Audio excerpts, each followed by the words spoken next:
無論係當年嘅媽媽我沒有過錯，定係今日嘅民主會戰勝歸來，無論身處北京嘅天安門廣場，定係香港嘅維園，無論係當年嘅學生，今日嘅學生，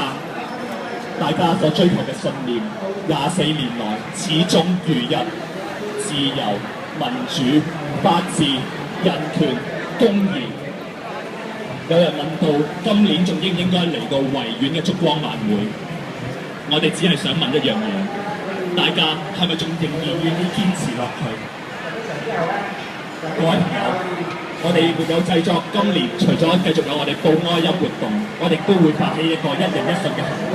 大家一陣間可以問我哋攞翻一張我有一個夢嘅信件，將我哋嘅哀音、我哋民主信息，唔單止喺全香港裏邊流傳，亦都可以帶俾內地嘅朋友。此外，沒有製作，我哋每一年都需要一啲嘅經費去維持我哋嘅運作，希望大家都可以多多支持。好慶幸喺呢度再見到大家，因為呢個係我哋嘅約定，代表住我哋一路都冇忘記過。多謝。